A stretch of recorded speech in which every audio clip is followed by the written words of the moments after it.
hope you're all doing well. So in today's video, I'm going to be talking about some ways that you can manage stress effectively. Depending what you're stressed about, some stress can be good, but sometimes it can get a little bit too much, and it's really important to learn ways to manage that effectively. For me, there was a time in my life where I was so stressed that it literally started to affect my whole life. Like, I couldn't sleep, I wasn't eating, I lost weight.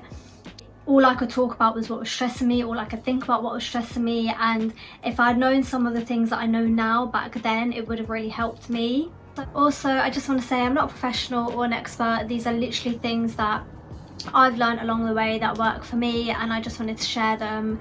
I didn't think of these things overnight. They're things that I've practiced over time, so I really hope you enjoy the video. So one, turn your phone off for a bit. I wanted to emphasize on this one first because it seems so simple yet it's so effective, and it's actually something that I got from one of my friends, because my friend said to me that one of her friends turns her phone off sometimes to relax, and I thought, let me just try this and see how it is, because usually I would put my phone on like do not disturb or on silent, but it still doesn't really help with those distractions because there's a car outside. Because even just checking your phone like now and then is still not allowing you to properly zone out and relax. So I was watching a film on Netflix and I thought, let me just turn my phone off while I watch the film so I can actually relax properly, and I swear now I absolutely love it. I turn my phone off nearly every day, at least for an hour, or maybe when I want to relax or want to just have a cup of tea or just have a bit of me time, and it really helps. It just helps you just zone out from any distractions, any messages, any calls, any social media. It's really helped me relax. Number two is breathing. If you really think about it, our mood affects our breathing. Like for me, if I'm upset, I get more short of breath. You know, if you're running, you get more short of breath. When you're really calm and relaxed, your breathing's nice and slow and well, relaxed. When you're annoyed, your breathing changes. Your breathing literally changes depending on your mood. And when you're nervous, you can get short of breath as well. And you know, one of them ones where you're so upset and you're crying. Well, this is for me anyway. When I'm so upset and I'm crying so much, like my nose gets blocked and then I have to start breathing out my mouth.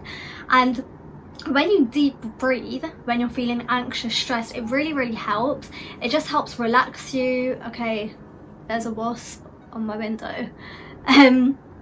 Deep breathing can help just relax your mind, and you can literally do it anywhere. Like you can do it reading a book, watching TV, going for a walk. Just try it, slowly breathing, taking some long breaths. It's really worked for me, especially at times where I felt so stressed, maybe a bit anxious, maybe a bit nervous.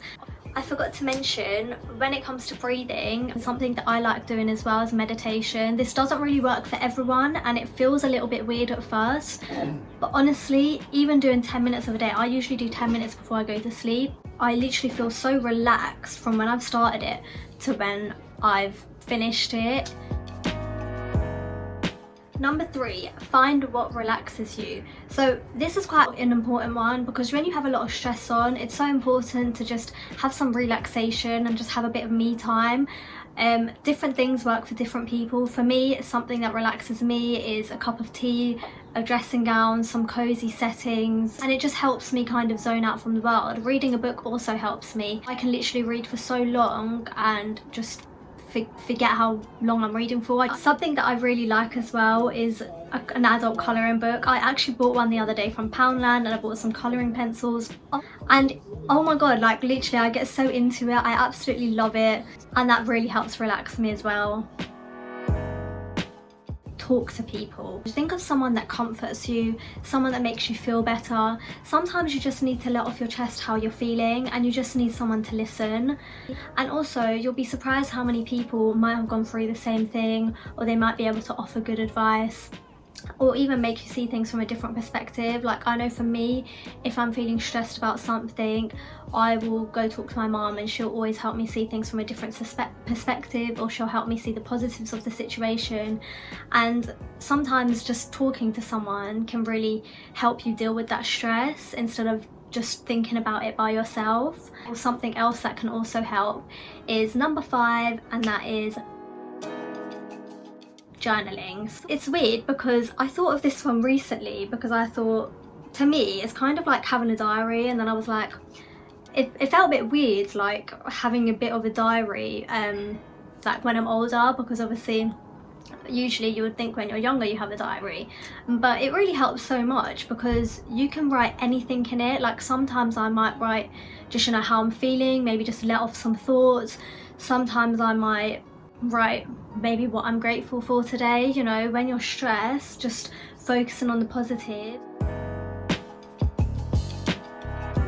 Is exercise, walking, or light therapy. Like literally any of these. Well, I guess light therapy can come into that, but honestly, going outside, having fresh air, having some sunlight makes such a difference. Like for me, sometimes I'll be at home and I'm like, oh, I can't bother to go out, and I really like have to push myself. But once I've gone outside, I've had a little walk, I've had some exercise, I feel so much better. Exercise and walking as well can help release, I always get this word wrong,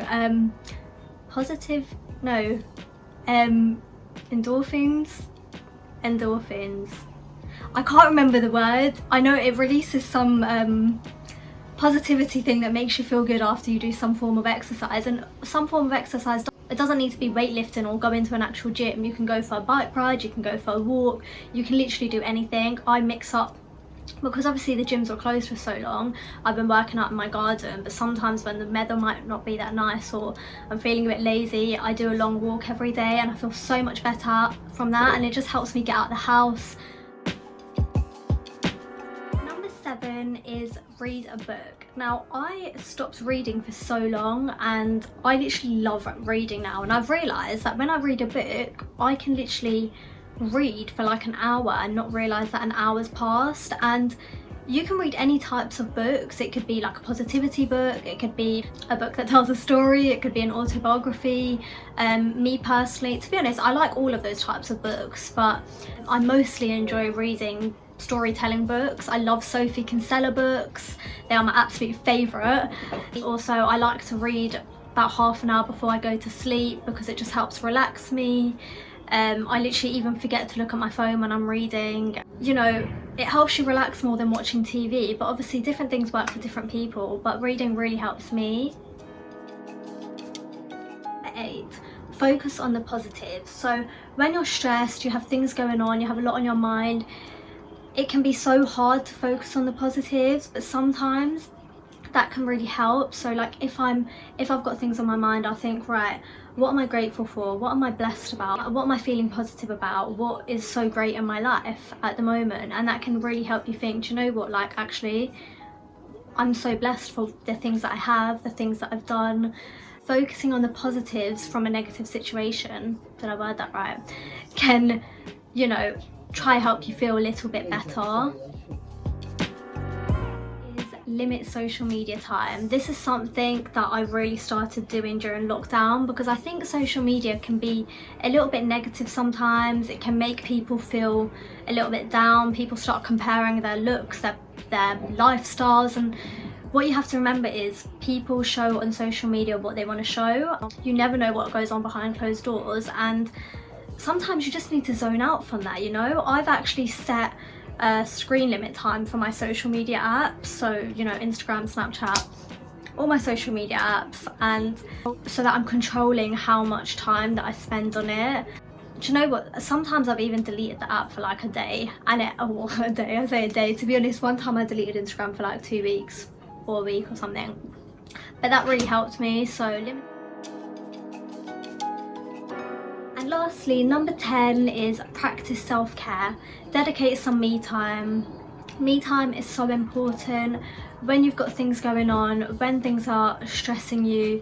It's important that you take time for yourself, that you take time to, you know, care for yourself. You know, have maybe a pamper day, a self-care day. Do some of the tips in this video. Now when I feel stressed, I try practice some of these things, and you know, you shouldn't even be in a situation where you're stressed so you do some of these things. These are all things that help with me time, they help with relaxation, they help with self-care. I really hope that you enjoyed this video. Let me know what you do to manage stress. Let me know if you've done any of the things in this video, and let me know what works for you. I hope you enjoyed it. If you enjoyed the video, please do give it a thumbs up, comment down below, subscribe to my channel, and I'll see you in my next video. Okay, bye.